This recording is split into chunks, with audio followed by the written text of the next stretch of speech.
Hello kids, हम लोग कक्षा 11वीं एनसीईआरटी रसायन विज्ञान का 13वां चैप्टर पढ़ रहे हैं हाइड्रोकार्बन्स। इसके पिछले चौथे वीडियो में मैं आपको एल्कीन्स पढ़ा रहा था। अब हम इसको आगे बढ़ा रहे हैं। एल्कीन्स का विरचन, विरचन का मतलब होता है उसको बनाना, उसका निर्माण करना। तो देखिए, जैसे आपको पता है कि एल्कीन में कार्बन कार्बन डबल बंध है, ठीक है, और इसमें 2 हाइड्रोजन की कमी है, ऐसा, ठीक है। और अगर आप एल्काइन देखें तो एल्काइन में कार्बन कार्बन ट्रिपल बंध है और इनमें 2 हाइड्रोजन की कमी है दोनों कार्बन में। तो अगर हम एल्काइन में एक एक हाइड्रोजन भर दें तो एल्कीन हो जाएगा, और इनमें एक एक हाइड्रोजन और भर देंगे तो एल्केन हो जाएगा। तो एल्कीन का सबसे साधारण निर्माण होता है कि आप उसको एल्काइन से ही बनाएं। एल्काइन में एक एक हाइड्रोजन भर देंगे दोनों कार्बन में तो ये एल्कीन में बदल जाएगा। एल्काइनों के डाइहाइड्रोजन की परिकलित मात्रा के साथ पैलेडीकृत चारकोल की उपस्थिति में, जिसे सल्फर जैसे विषाक्त यौगिकों द्वारा आंशिक निष्क्रिय किया गया हो, तो इसके आंशिक अपचयन पर एल्कीन प्राप्त होते हैं। डाइहाइड्रोजन मतलब H2, एल्काइन में H2 डाल दिया आपने तो एक एक हाइड्रोजन दोनों तरफ जुड़ गए। लेकिन ये हमको सीमित मात्रा में करना है, क्योंकि अगर एल्काइन में आपने ज़्यादा हाइड्रोजन भर दिया तो वो एल्कीन में बदलने के तुरंत बाद वो एल्केन में बदल जाएंगे, सिंगल बंध वाले में। इसलिए हमको उसको परिकलित मात्रा के साथ करना पड़ेगा। और जो उसमें उत्प्रेरक लेते हैं हम पैलेडियम, उसकी क्षमता को भी कम करनी पड़ेगी, क्योंकि अगर उत्प्रेरक अपनी पूरी क्षमता के साथ काम करेगा तो एल्काइन से एल्कीन और फिर एल्केन बन जाएगा, जबकि हमको सेकंड स्टेप नहीं करना है, हमको एल्काइन से एल्कीन बनाना है। इसलिए थोड़ी सी कम मात्रा में इसको करना है, आंशिक अपचयन करना है। आंशिक रूप से निष्क्रिय पैलेडीकृत चारकोल को लिंडलार अभिकर्मक कहते हैं। क्या लिखा है यहाँ पर देखिए, आंशिक रूप से निष्क्रित पैलेडीकृत चारकोल मतलब पैलेडियम मिला हुआ कोयला जो आंशिक रूप से निष्क्रिय किया गया हो सल्फर के द्वारा। सल्फर डाल देंगे ना तो पैलेडियम की सक्रियता कम हो जाएगी, फिर उसमें चारकोल मिला देंगे तो उसको हम लिंडलार अभिकर्मक कहते हैं। इस प्रकार प्राप्त एल्कीनों की समपक्ष ज्यामिति होती है। समपक्ष और विषम पक्ष, ये 2 हमने कल देखा था, सिस और ट्रांस, 2 प्रकार से। एल्काइनों के सोडियम तथा द्रव अमोनिया के साथ अपचयन करने पर विपक्ष समावयव वाले एल्कीन बनते हैं। अब हम इसको दूसरे तरीके से करें कि सोडियम तथा द्रव अमोनिया के साथ अपचयन कराएं तो विपक्ष समावयव वाले एल्कीन बनते हैं। हमने पहले जो बनाया पैलेडीकृत चारकोल को लेकर के, लिंडलार अभिकर्मक को लेकर के, तो समपक्ष बने, यानी सिस वाले बने। लेकिन जब हम एल्काइनों का सोडियम और द्रव अमोनिया के साथ क्रिया कराए तो वो ट्रांस वाला बना, ट्रांस वाला एल्कीन बना। ट्रांस और सिस क्या है मैं बता चुका हूँ आपको। ये देखिए, ये एल्काइन है, एल्कीन लिखा है यहाँ पर, बहुत मिस्टेक है भाई आपके एनसीईआरटी में, ठीक है, एल्काइन, ठीक है, ये एल्काइन है ट्रिपल बंध वाला, ठीक है। इसमें आपने एक हाइड्रोजन भरा, H2 भरा, तो यहाँ पर H2 जुड़ जाएगा, ये देखिए, तो R1 है, इसमें H जुड़ गए, ये समपक्ष बना पैलेडीकृत चारकोल लेकर के, ठीक है। लेकिन जब इसी की क्रिया हाइड्रोजन के साथ सोडियम और द्रव अमोनिया के उपस्थिति में कराए तो ये विषम पक्ष बना, ये देखिए विपक्ष वाला यानी ट्रांस वाला बना। H और R की पोजीशन आप देख सकते हैं। ये R क्या है पता है ना, ये R जो है कार्बन की चेन है। हो सकता है कि ये 2 ही कार्बन तक सीमित रहे, हो सकता है इधर एक या इधर एक इधर नहीं रहेगा, मतलब कितने भी कार्बन हो सकते हैं। उसी चेन को R और R1 लिखा है, कार्बन की संख्या, ठीक है। ये देखिए, ये एथाइन है, यानी एक प्रकार से एल्काइन है, CH मैंने कहा ना कि 2 ही कार्बन हो सकते हैं। यहाँ पर ये जो C है ये 2 ही रहेंगे, इधर H है इधर H है, उसी को इथाइन कह दे रहा है। देखो इथाइन है ना, तो H2 जब डाले तो ये CH जो है CH2 में बदल गया, और ये पैलेडीकृत चारकोल है इसलिए सीस वाला ही बना। यहाँ पर प्रोपाइन है, देखिए अब R जो है एक एक्स्ट्रा आ गया, लेकिन यहाँ पर एक ही कार्बन है। यहाँ पर भी H2 डाले तो यहाँ आपका एक H और यहाँ पर एक H जुड़ गया है, देखिए CH3 CH हो गया, ये CH था CH2 हो गया और ये C था CH हो गया। तो ये डबल बंध वाले हो गए, प्रोपाइन से प्रोपीन हो गए। क्या इस प्रकार प्राप्त प्रोपीन ज्यामितीय साम्यता प्रदर्शित करेगी? अपने उत्तर की पुष्टि के लिए कारण खोजिए। तो ज्यामितीय साम्यता वही है सिस और ट्रांस। तो आप देख सकते हैं ना यहाँ पर सिस और ट्रांस तो हो सकती है, ये वाले में तो सिस और ट्रांस नहीं हो सकती। क्यों? क्योंकि कार्बन में कहीं पर भी H जोड़ेंगे तो H को आप बदलेंगे तो भी क्या फर्क पड़ेगा, आप बताइए? कोई फर्क नहीं पड़ेगा। इसलिए यहाँ पर सिस और ट्रांस का कोई मतलब नहीं है, तो सिस ही रहेगा, ट्रांस का भी मतलब नहीं है यहाँ पर। और इसमें भी आप देखेंगे तो केवल पोजीशन बदल सकता है। इस कार्बन का इधर H है, इधर H2 है, इधर H है, तो इधर CH है, तो इसमें भी कोई मतलब नहीं है। इसमें भी सिर्फ सिस ही बनेगा, ट्रांस नहीं बनेगा। क्योंकि इस मेथिल को कहीं पर भी पोजीशन चेंज करेंगे तो दूसरा मेथिल तो है नहीं, एक ही मेथिल है ना, तो किसी भी H के साथ उसका पोजीशन एक ही जैसा रहेगा। तो इसमें हमेशा जो है सिस टाइप का ही बनेगा, मतलब ये ज्यामितीय साम्यता नहीं है। ट्रांस और सिस का यहाँ पर कंसेप्ट नहीं है, तो ज्यामितीय साम्यता यहाँ पर नहीं बनेगी। तो पहला आपने बनाया एल्कीन को, आपने बनाया एल्काइन से, आपने उसमें हाइड्रोजन भर दिया तो ट्रिपल बंध से डबल बंध वाला बन गया। अब दूसरा है एल्किल हैलाइड से। एल्किल हैलाइड क्या थे कि एल्केन में हाइड्रोजन हटा करके उसके जगह आपने क्लोरीन फ्लोरीन ब्रोमीन आयोडीन भर दिया है। उस हेलोजन को आप हटा दें अगर, तो वहां पर बन जाएंगे एल्कीन, क्योंकि हेलोजन के हटने से भी डबल बंध की पूर्ति, मतलब बंध की पूर्ति डबल बंध बना के की जाएगी। तो एल्किल हैलाइड है RH, जैसे कि मेथिल हैलाइड है, एथिल हैलाइड है, इस टाइप का, ठीक है, को एल्कोहलिक पोटाश, जैसे एथेनॉल में विलेय पोटेशियम हाइड्रोक्साइड की उपस्थिति में गर्म करने पर हैलोजन अम्ल के अणु के विलोचन पर एल्कीन बनते हैं। आप यहां पर ध्यान रखेंगे, एल्कोहलिक पोटाश लिए हैं, पोटेशियम हाइड्रोक्साइड KOH ये पोटेशियम हाइड्रोक्साइड है। ये 2 प्रकार से ले सकते हो, एक जली KOH और एक एल्कोहली KOH। अगर आप KOH को जल में घोलते हो तो जली हो जाएगा, अगर आप उसको एल्कोहल में घोलते हो तो एल्कोहली हो जाएगा। जैसे आप KOH को एथिल एल्कोहल में घोल दिए तो वो एल्कोहली KOH हो गया। एल्कोहली KOH क्या करता है कि हेलोजन को, जैसे फ्लोरीन है, क्लोरीन है, ब्रोमीन है, आयोडीन है, इनको अम्ल बना के निकाल देता है, जैसे HCl, HF, HI, HBr, ऐसा इस तरह से निकाल देता है। तो वहाँ से हेलोजन निकल जाएंगे, तो उनके निकलने की जो कमी है उसकी पूर्ति डबल बंध से हो जाएगी। अभी हम देखेंगे। इस अभिक्रिया को विहाइड्रो हैलोजनीकरण कहते हैं, डिहाइड्रो हैलोजनेशन। क्यों कहते हैं? क्योंकि हाइड्रोजन और हेलोजन दोनों निकलते हैं। इसमें हेलोजन अम्ल का विलोपन होता है, जैसे HCl हेलोजन अम्ल है ना, इसका विलोचन होता है, विलोपन होता है, मतलब निकल जाता है। यह एक बीटा विलोपन अभिक्रिया का उदाहरण है। अल्फा बीटा गामा कार्बन अणु होते हैं जो प्राथमिक द्वितीयक तृतीयक कहलाते हैं, वही अल्फा बीटा गामा कार्बन होते हैं।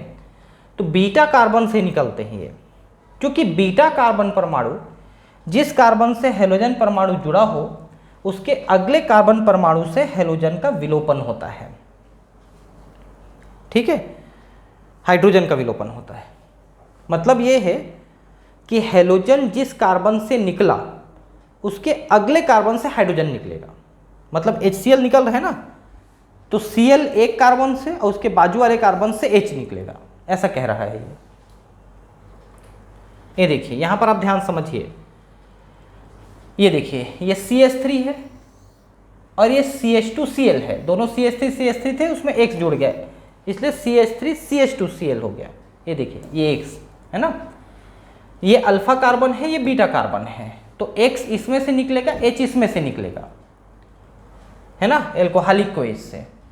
तो ये देखिए ये 2H बचा और यहाँ पर भी 2H बचा, ये दोनों H और ये दोनों H बचे, ये दोनों HX बन के निकल गए, ठीक है, प्लस HX, यहाँ पर फार्मूले में आपने नहीं लिखा है प्लस HX, या यहाँ पर आपको लिखना है माइनस HX, एक ही बात है, इधर लिख देंगे तो प्लस HX और यदि ये एरो के पास रखेंगे तो माइनस HX। हैलोजन परमाणु की प्रकृति तथा एल्किल समूह की अभिक्रिया की दर निर्धारित करते हैं। ये देखिए हैलोजन परमाणु की प्रकृति तथा एल्किल समूह ही अभिक्रिया की दर निर्धारित करते हैं। तो अब ये जो हैलोजन परमाणु है ये निर्भर करेगा, ये मतलब इस पे निर्भर करेगा, और ये पूरा एल्किल समूह जो है इस पे निर्भर करेंगे कि कितना तेजी से अभिक्रिया होगी। ऐसा देखा गया है कि हैलोजन परमाणु के लिए दर निम्न इस प्रकार हैं। आयोडीन सबसे तेज रिएक्शन करता है, ब्रोमीन उससे कम, क्लोरीन और कम, जबकि एल्किल समूह के लिए यह है टर्सरी, सेकेंडरी, प्राइमरी, ठीक है। मतलब यहाँ पर अगर आयोडीन जुड़ा है तो सबसे तेजी से वो इस तरह से निकलेगा, उससे कम ब्रोमीन, उससे कम क्लोरीन, फ्लोरीन को निकालना लगभग असंभव है।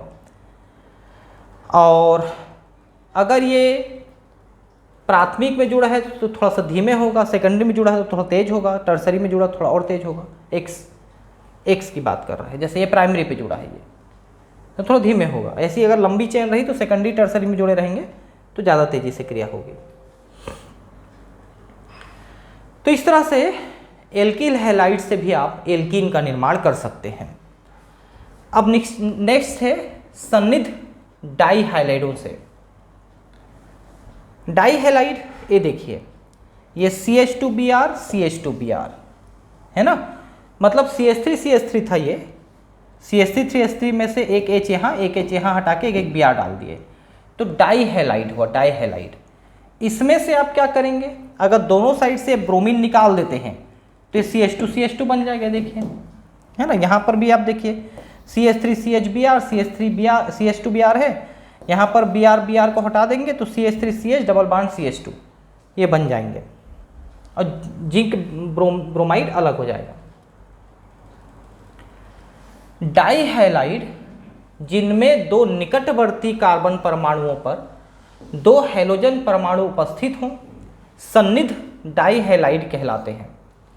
सन्निध डाई हैलाइड जिंक धातु से अभिक्रिया करके जिंक डाई हैलाइड अणु का विलोपन करके एल्कीन देते हैं।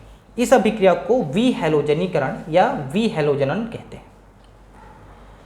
तो सन्निध डाई हैलाइड का क्या मतलब है कि दो हैलोजन आजू बाजू के कार्बन से जुड़े हों, उसे सन्निध डाई हैलाइड कहते हैं।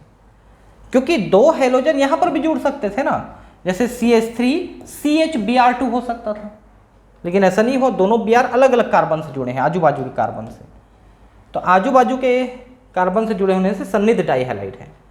इनकी अभिक्रिया कराते हैं जिंक की उपस्थिति में। तो जिंक जो है ब्रोमीन को निकाल जाता है या किसी भी हैलोजन को निकाल जाता है और जिंक डाइब्रोमाइड बनाता है या डाई हैलाइड बनाता है। एल्कोहलों के अम्लीय निर्जलन से, देखिए जो अम्ल है, कौन सा अम्ल है, सल्फ्यूरिक अम्ल है H2SO4। अगर H2SO4 को आप सांद्र अवस्था में लेते हैं बहुत ज़्यादा, तो किसी भी चीज़ से जल का अणु खींच लेता है, मतलब वो निर्जलीकरण करता है, वो जल को अवशोषित कर लेता है। और अगर उसमें जल नहीं है तो उसके परमाणुओं से, अणुओं से जल को खींचता है, मतलब जल बना के खींच लेता है, ठीक है। तो हम यहाँ पर क्या कर रहे हैं, एल्कोहल से जल खींचेंगे, एल्कोहल से। देखते हैं अपन कैसे, अभी समझेंगे।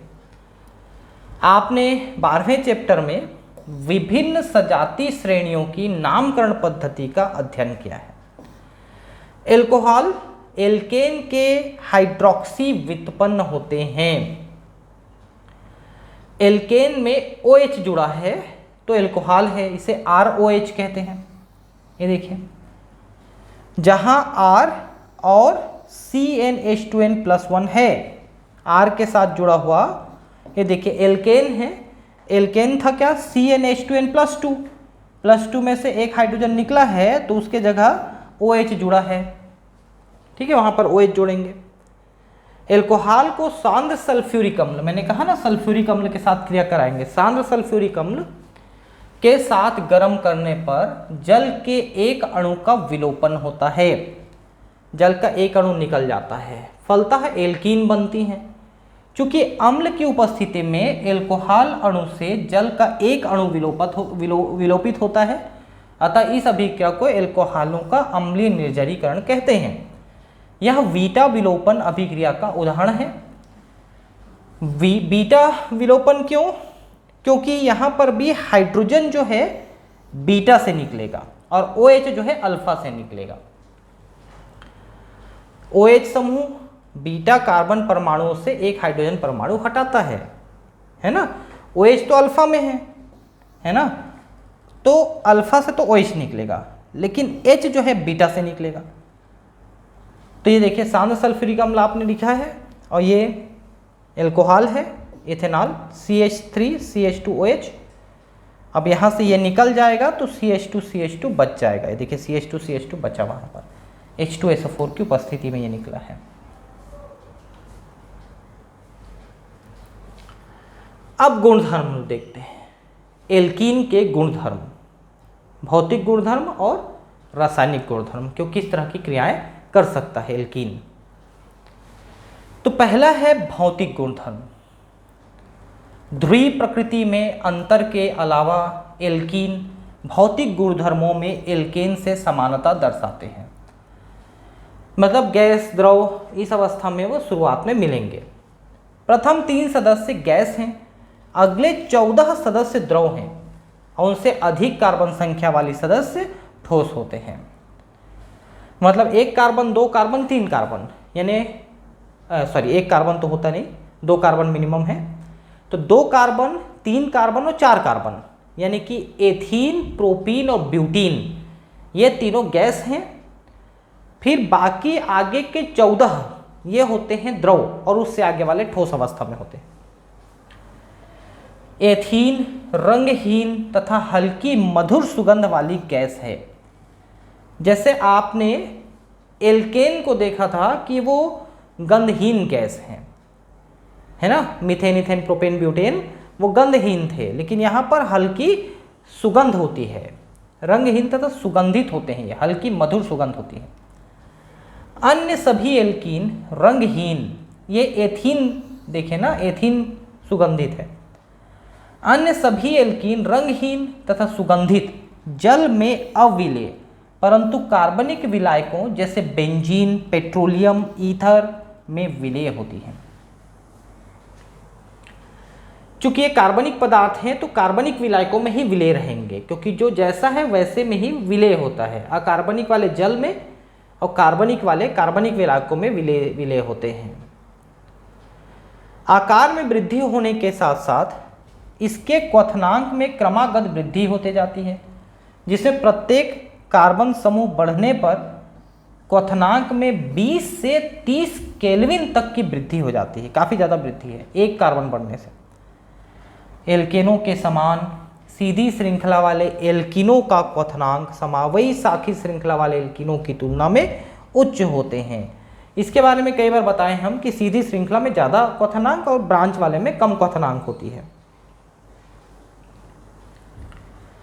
रासायनिक गुणधर्म, एल्कीन क्षीण बंधित पाई इलेक्ट्रॉनों के स्रोत होते हैं। हमने देखा था वहां पर कि डबल बंध में एक सिग्मा बंध है, एक पाई बंध है। सिग्मा बंध के इलेक्ट्रॉन तो मजबूती से जुड़े होते हैं, उनमें बंध मजबूती से जुड़ा होता है, लेकिन पाई बंध जो है थोड़ा सा कमजोर बंध होता है, उसके इलेक्ट्रॉन थोड़ी कमजोर जुड़े होते हैं, इसलिए ये योगज अभिक्रियाएं दर्शाते हैं। योगज का मतलब है जुड़ने वाली अभिक्रिया, कोई चीज उससे आके जुड़ सकती है। जिनमें इलेक्ट्रॉन्स ने ही कार्बन कार्बन द्विबंध पर जुड़कर योगात्मक उत्पाद बनाते हैं। चूंकि इनमें इलेक्ट्रॉन आसानी से उपलब्ध होते हैं, कमजोर बंध से जुड़े होते हैं, तो इसलिए कोई भी इलेक्ट्रॉन स्नेही अभिकर्मक इनके साथ जुड़ेंगे। जो इलेक्ट्रॉन चाहते हैं वो इनके साथ जुड़ जाएंगे योगात्मक। कुछ अभिकर्मकों के साथ क्रिया मुक्त मूलक क्रियाविधि द्वारा भी होती है। कुछ अभिकर्मकों के साथ क्रिया मुक्त मूलक क्रियाविधि द्वारा भी होती है। मुक्त मूलक मतलब पहले वो मूलक मुक्त कर देंगे, जैसे मेथिल है, एथिल है, इस टाइप की चीजें मुक्त करके, अभी हम देखेंगे उसको। एल्कीन कुछ विशेष परिस्थितियों में मुक्त मूलक प्रतिस्थापन अभिक्रियाएं प्रदर्शित करती हैं। एल्कीन में ऑक्सीकरण तथा ओजोनी अपघटन अभिक्रियाएं प्रमुख हैं। ओजोन मतलब ब्रेक होना, अभी देखेंगे इस चीज़ों को। एल्कीन की विभिन्न अभिक्रियाओं का संक्षिप्त विवरण है। पहला, डाइहाइड्रोजन का संयोजन। एल्कीन में जो डबल बंध है वो सिंगल बंध में बदल जाएगा। जो हाइड्रोजन की कमी है उनकी पूर्ति आप कर दीजिए। जैसे ये है, यहाँ पर अगर यहाँ और यहाँ एक एक हाइड्रोजन आप दे देते हो तो हाइड्रोजन की पूर्ति हो जाएगी। उससे क्या होगा कि ये डबल बंध सिंगल बंध में बदल जाएगा और एल्कीन जो है एल्केन में बदल जाएंगे। एल्कीन सूक्ष्म पिसे हुए निकिल, पैलेडियम और प्लेटिनियम की उपस्थिति में डाइहाइड्रोजन गैस के एक अणु के योग से एल्केन बनाते हैं। अब आपको पूरी क्षमता वाला उत्प्रेरक लेना पड़ेगा, पैलेडियम या प्लेटिनम, तब वो अभिक्रिया होगी। तो पहला है हैलोजन का संयोजन, यहाँ पर दूसरा है, सॉरी, पहला तो आपने देखा हाइड्रोजन का संयोजन, दूसरा है हैलोजन का संयोजन। तो जहां पर हाइड्रोजन जुड़ रहा था, हमने देखा डबल बंध में, वहां पर आप फ्लोरीन, क्लोरीन, ब्रोमीन, आयोडीन भी जोड़ सकते हो। एल्कीन से संयुक्त होकर हैलोजन जैसे ब्रोमीन या क्लोरीन सन्निध डाइहैलाइड देते हैं। सन्निध का मतलब बताया था कि दो आजू बाजू के कार्बन में जुड़े रहेंगे हैलोजन। हैलोजन मतलब फ्लोरीन, क्लोरीन, ब्रोमीन, आयोडीन। हालांकि आयोडीन सामान्य परिस्थितियों में योगज अभिक्रिया प्रदर्शित नहीं करती। ब्रोमीन द्रव का लाल नारंगी रंग असंतृप्त स्थान पर ब्रोमीन के जुड़ने के पश्चात लुप्त हो जाता है। ब्रोमीन का जो द्रव होता है वो लाल नारंगी रंग का होता है। जब उसमें जुड़ जाता है ना एल्कीन में, तो वो रंग गायब हो जाता है। इस अभिक्रिया का उपयोग असंतृप्तता के परीक्षण के लिए होती है। अगर ब्रोमीन में जो गैस है उसके जुड़ने से या ब्रोमीन का किसी गैस में जुड़ने से अगर इस तरह के रंग विलुप्त हो रहा है तो समझिए कि वो असंतृप्त गैस है, एल्कीन है। एल्कीन पर हैलोजन का योग इलेक्ट्रॉन स्नेही योगज अभिक्रिया का उदाहरण है। क्योंकि हैलोजन इलेक्ट्रॉन चाहता है, आपको पता है ना, फ्लोरीन, क्लोरीन, ब्रोमीन, आयोडीन है, इनके अंतिम कक्षक में 7 इलेक्ट्रॉन होते हैं। ये एक इलेक्ट्रॉन लेना चाहते हैं ताकि वो अष्टक पूरा कर सके। समझ रहे हैं? जैसे क्लोरीन को आप देखेंगे तो क्लोरीन के 3 कक्षक हैं। क्लोरीन में 17 इलेक्ट्रॉन हैं, तो 2, 8 और 7 ऐसे करके 3 कक्षकों में इलेक्ट्रॉन बटे हुए हैं। तो आखिरी कक्षक में एक इलेक्ट्रॉन अगर मिल जाए तो ये अष्टक पूरा हो जाएगा और अष्टक पूरा होने से वो स्थायी हो जाएंगे। तो इसलिए ये इलेक्ट्रॉन चाहते हैं। तो हैलोजन इलेक्ट्रॉन स्नेही हैं, वो इलेक्ट्रॉन से प्रेम करते हैं, लेना चाहते हैं। इसमें चक्रीय हेलोनियम आयन का निर्माण सम्मिलित होता है। एक हेलोनियम आयन बीच में बनेगा। इसका अध्ययन आप उच्च कक्षा में करेंगे, हेलोनियम आयन का। जेई मेंस में तो इस चीज़ को नहीं पढ़ते, जेई एडवांस में इन चीज़ों को थोड़ा सा और डिटेल में पढ़ना पड़ता है आपको। मैं यहाँ पर नहीं पढ़ा रहा हूँ, दिया भी नहीं है, ठीक है। हम एनसीईआरटी पढ़ रहे हैं तो इसमें ज़्यादा डिटेल नहीं पढ़ेंगे। अगर हम दूसरी बुक से पढ़ेंगे जब, तो हम थोड़ा सा एग्जाम्पल डिटेल में पढ़ेंगे इसमें। ये देखिए, ये एथीन है, CH2CH2, Br2 जुड़ा, एक यहाँ पर जुड़ जाएगा, एक यहाँ पर जुड़ जाएगा। ये देखिए 1,2 डाइब्रोमो एथेन है, ये प्रोपेन लिख दिया है, एथेन है। बहुत गलतियाँ हैं, हिंदी एनसीईआरटी में ज़्यादा गलती है। ये प्रोपेन है, देखिए CH2CH CH2, यहाँ पर और यहाँ पर 2 ब्रोमीन जुड़ेंगे, एक क्लोरीन जुड़ रहा है, ठीक है। तो 1,2-डाइक्लोरोप्रोपेन, ये बिल्कुल सही है नाम है। वहाँ पर एथेन है, यहाँ पर प्रोपेन है। हाइड्रोजन हैलाइडों का संयोजन, हाइड्रोजन हैलाइड जैसे HCl HBr, ये हाइड्रोजन हैलाइड है। ये देखिए HCl HBr HI, ये एल्किनों से संयुक्त होकर एल्किल हैलाइड बनाते हैं। जैसे कि यहाँ पर आपने देखा CH2 है, यहाँ पर H जुड़ जाएगा, यहाँ पर मान लो Cl जुड़ गया तो CH3CH2Cl हो जाएगा, तो फिर ये सिंगल बॉन्ड हो जाएगा, एल्किल हैलाइड, है ना, ऐसा हो जाएगा। हाइड्रोजन हैलाइडों की अभिक्रियाशीलता का क्रम इस प्रकार है, HI सबसे ज़्यादा, HBr सबसे कम, HI सबसे ज़्यादा, HBr कम, HCl सबसे कम। एल्किनों में हैलोजन के योग के समान हाइड्रोजन हैलाइड का योग भी इलेक्ट्रॉन स्नेही योगज अभिक्रिया का ही उदाहरण है, क्योंकि क्लोरीन ब्रोमीन आयोडीन ये भी इलेक्ट्रॉन स्नेही ही तो है ना, इसलिए ये भी इलेक्ट्रॉन स्नेही योगज है, कोई भी इलेक्ट्रॉन स्नेही ही जुड़ेगा वहां पर।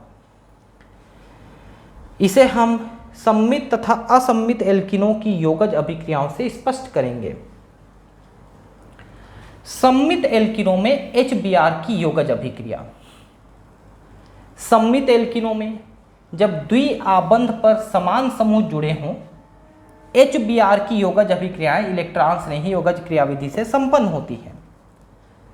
क्या लिखा है कि द्विआबंध पर समान समूह जुड़े हों, जैसे देखिए यहाँ पर CH जुड़ा है, यहाँ पर CH2 जुड़ा है, तो ये सम्मित एल्कीन है।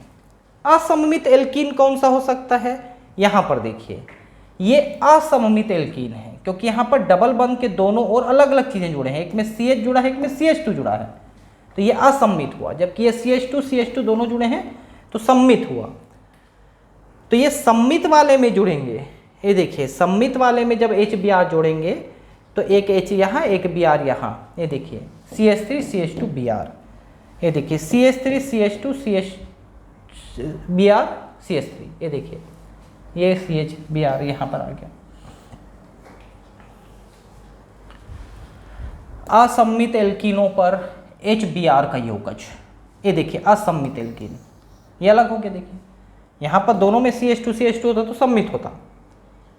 अब HBr का योगज अभिक्रिया 2 प्रकार से हो सकता है। क्या हो सकता है कि H यहाँ जुड़ जाए, Br यहाँ जुड़ जाए, या Br यहाँ जुड़ जाए, H यहाँ जुड़ जाए।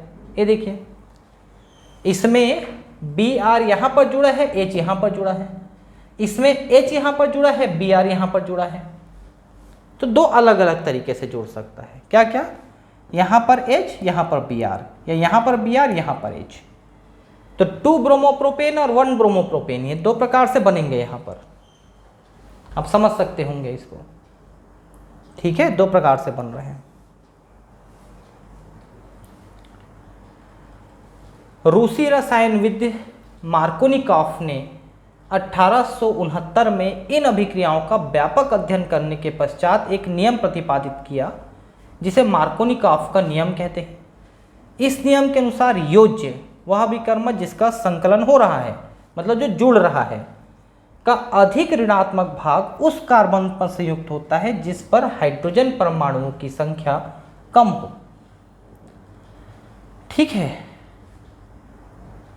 तो हाइड्रोजन परमाणु की संख्या कम है, उसमें ऋणात्मक भाग जुड़ेगा जो जुड़ रहा है उसका। ठीक है, अतः इस नियम के अनुसार उत्पाद 1 यानी 2 ब्रोमोप्रोपेन अपेक्षित है। ये देखिए कि इसमें ब्रोमीन यहां और हाइड्रोजन यहां। मार्कोनिकॉफ नियम क्या बोल रहा है मार्कोनिकॉफ, कि अभिकर्मक जिसका जुड़ाव हो रहा है का अधिक ऋणात्मक भाग कम हाइड्रोजन परमाणु वाले के साथ जुड़ेगा। ये देखिए अधिक ऋणात्मक भाग कम हाइड्रोजन वाले से जुड़ेगा। आप ये HBr ले रहे हैं ना, तो HBr में H में धन और Br में ऋण है, पहले तो ये सोचिए समझिए। तो जो ऋण वाला Br है ना, ये कम हाइड्रोजन वाले से जुड़ेगा और ये इससे जुड़ेगा। ये मार्कोनिकॉफ का नियम है।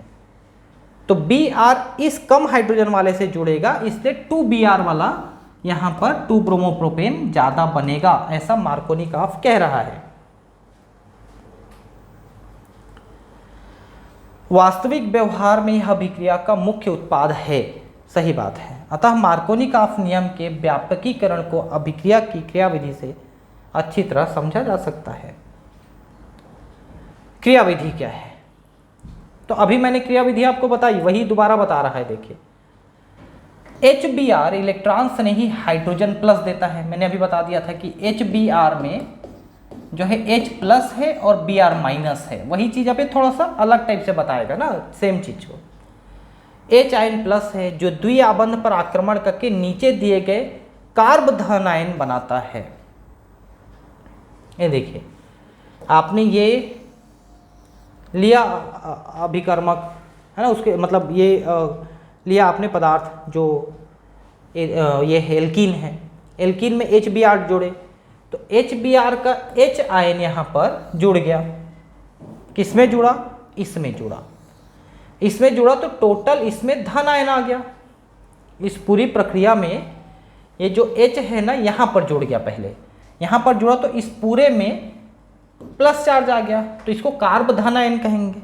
किसी भी कार्बनिक पदार्थ में धन आयन आ गया तो कार्ब धन आयन कहलाएगा। फिर ये माइनस Br वाला इस धन आयन के साथ जुड़ जाएगा, ठीक है, यहां पर जुड़ जाएगा।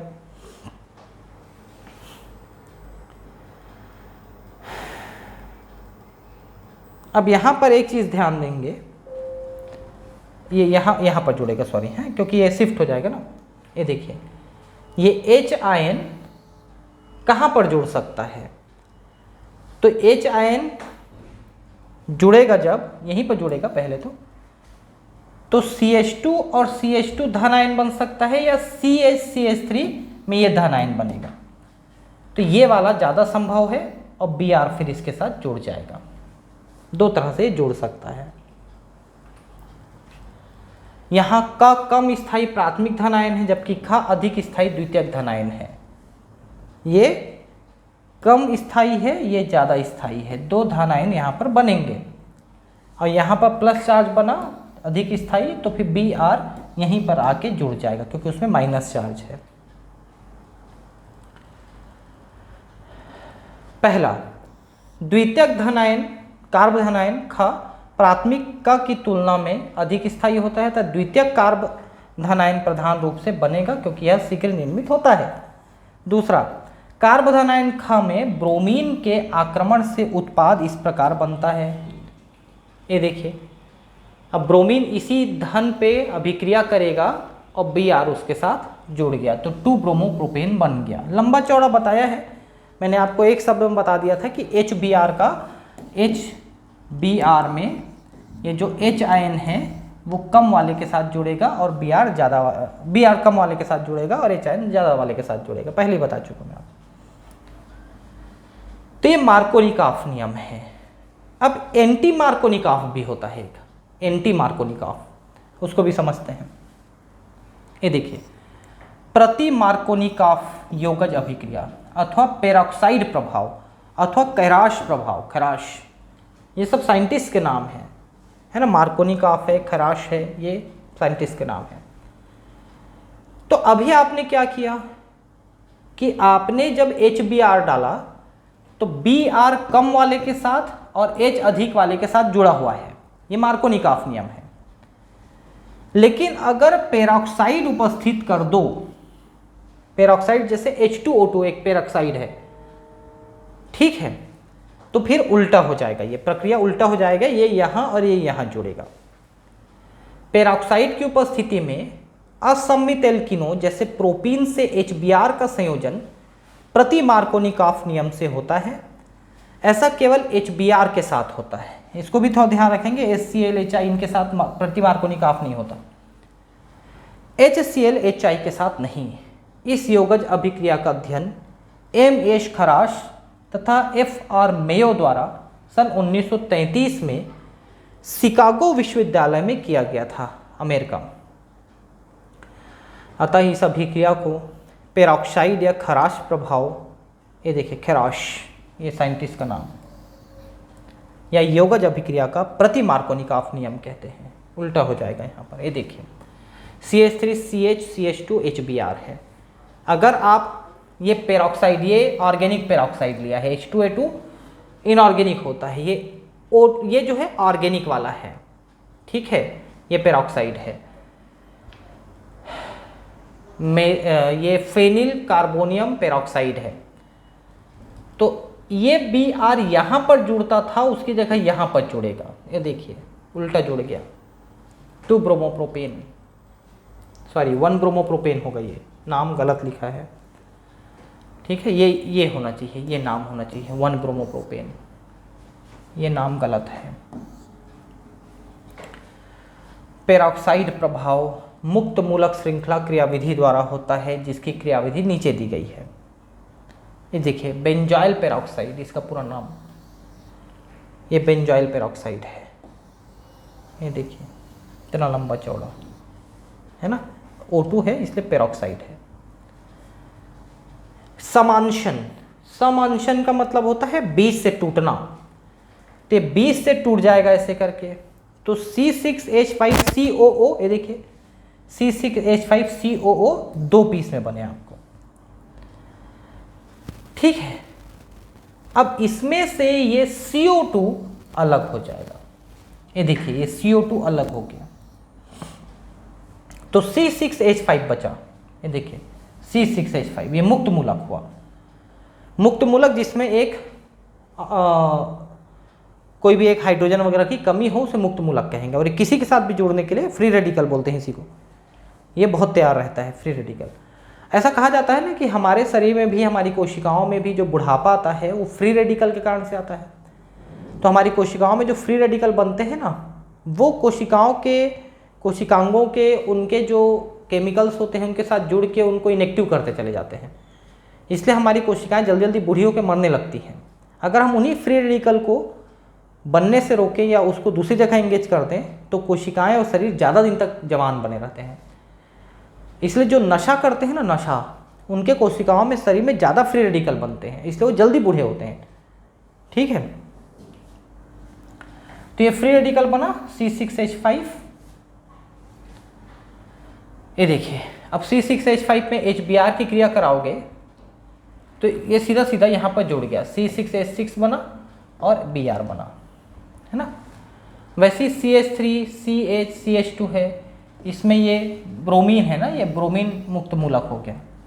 अब ये ब्रोमीन इसमें जुड़ जाएगा, ये देखिए ब्रोमीन, तो ये मुक्त मूलक हो गया, है ना। या इसमें ब्रोमीन जुड़ेगा तो ये मुक्त मूलक हो जाएगा, ये देखिए ये ब्रोमीन जुड़ गया। तो ये प्राथमिक मुक्त मूलक थे, ये द्वितीय मतलब कम स्थायी प्राथमिक मुक्त मूलक, अधिक स्थायी द्वितीयक मुक्त मूलक, है ना। 2 मुक्त मूलक यहाँ पर बने, अधिक स्थायी है।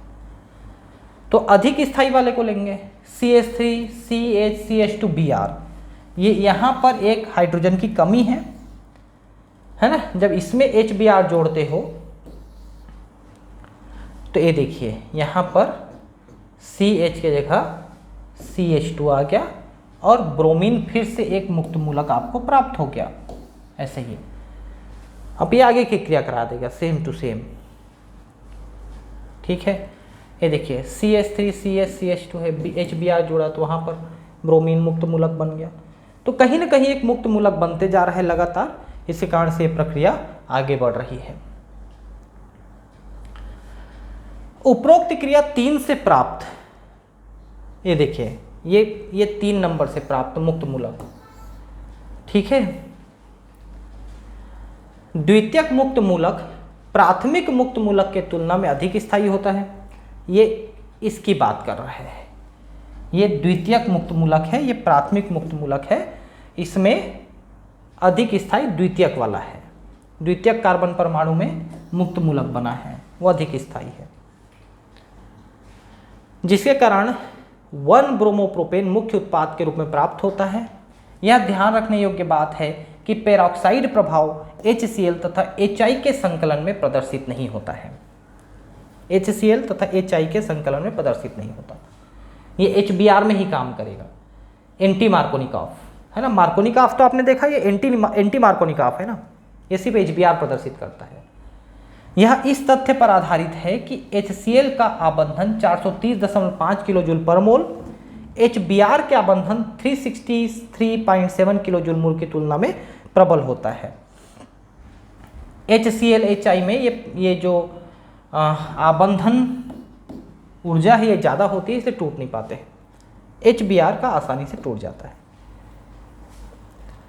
H इनके जो है टूट नहीं पाते। C6H5 मुक्त मूलक द्वारा विदलित नहीं हो पाता।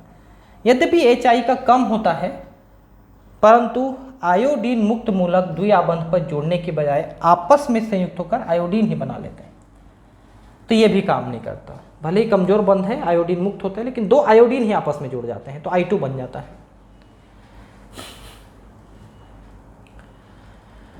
अब इसी एंटी मार्कोनिकॉफ को दिया है यहाँ पर,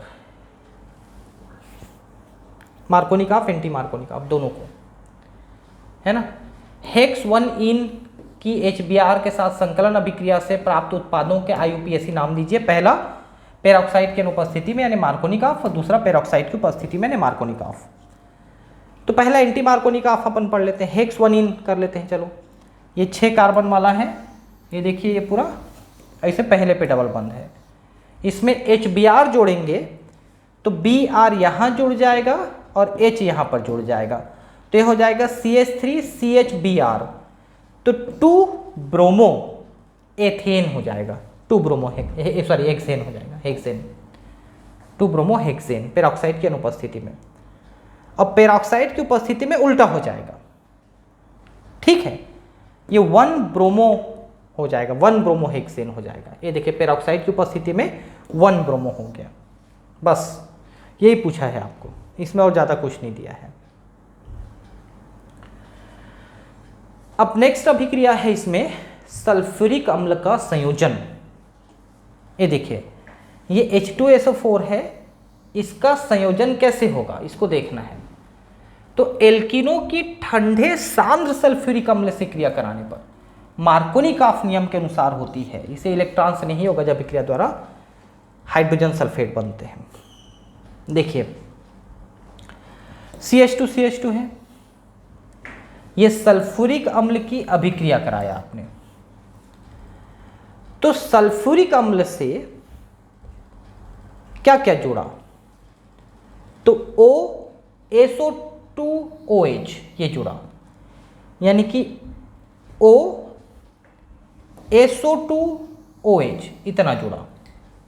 इनमें से ये सल्फ्यूरिक अम्ल से इतना जुड़ा, इसमें एक में, ठीक है, जैसे इसमें जुड़ा इतना, ठीक है, और ये जुड़ा इसमें, तो ये हो गया CH3 और ये हो गया CH2OSO2H, ethyl hydrogen sulphate, ethyl hydrogen sulphate,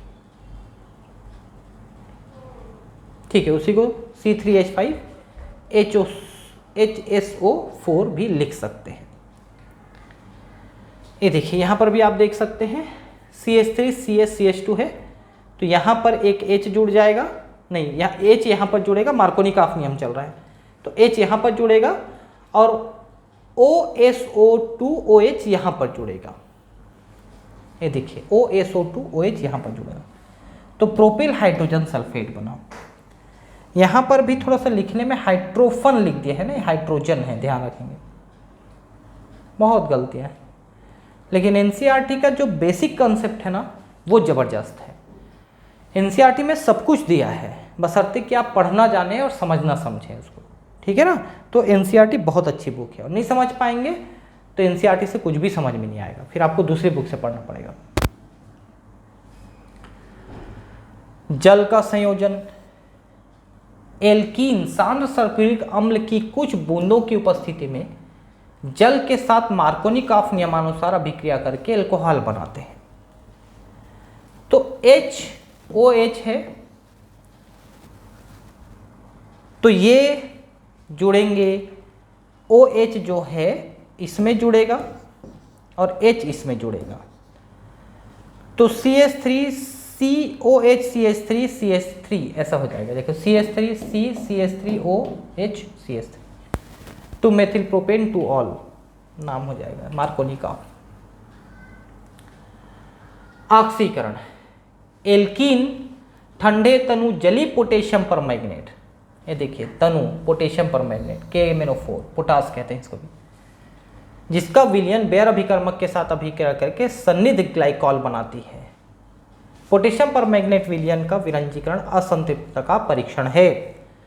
ये जो KMnO4 विलयन है ना लाल रंग का होता है और यह अभिक्रिया होने के बाद उसका रंग उड़ जाता है, इससे इसकी उपस्थिति डबल बंध की उपस्थिति कहीं पर सिद्ध होती है, ये कह रहा है ये। तो जली विलयन लिया हमने जिसमें से ऑक्सीजन आपको मिल गया, तो ऑक्सीजन के साथ ये OH आपको दो मिल गए, H2O और OH हो गए, यहां जुड़ गए, वो देखिए। तो एथेन 1,2 डाइऑल यानी कि ये ग्लाइकॉल आपको मिल गया।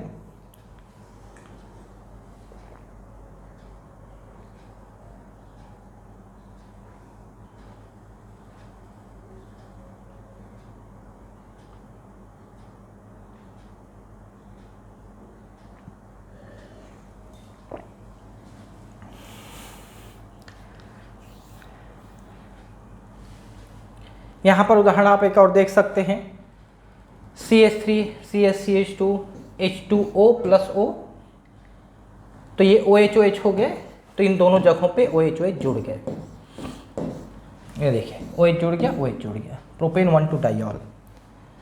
अम्लीय पोटेशियम परमैंगनेट अथवा अम्लीय पोटेशियम डाइक्रोमेट एल्कीन को कीटोन और अम्ल में ऑक्सीकृत करते हैं। उत्पाद की प्रकृति एल्कीन की प्रकृति तथा प्रायोगिक परिस्थिति पर निर्भर करती है। 2-मेथिल प्रोपेन है, इस पे आपने अम्लीय KMnO4 लिया, अभी तक आप जलीय ले रहे थे, थोड़ा सा ध्यान रखेंगे, अब अम्लीय ले रहे हैं। तो अम्लीय ले रहे हैं तो क्या किया, ये CO2 एक निकाल दिया और एक H2O निकाल दिया, तो CH3 डबल और C के साथ O बचा रहेगा, बाकी चीजें निकल गई, O जुड़ गया, तो CH3 ट्वाइस CO यानी प्रोपेनोन हुआ। वैसे यहां पर अगर आप थोड़े लंबे वाले के साथ ब्यूट-2-ईन के साथ करते हैं तो ये कैसे हो रहा है, देखिए CH3 COOH हो जाएगा, CH3 COOH CH3 COOH और H2O निकल जाएगा। ये देखिए CH3 COH डबल, दो ठो मिल गए, 2 पीस एथेनोइक अम्ल है ना, 2 मिल गए हैं।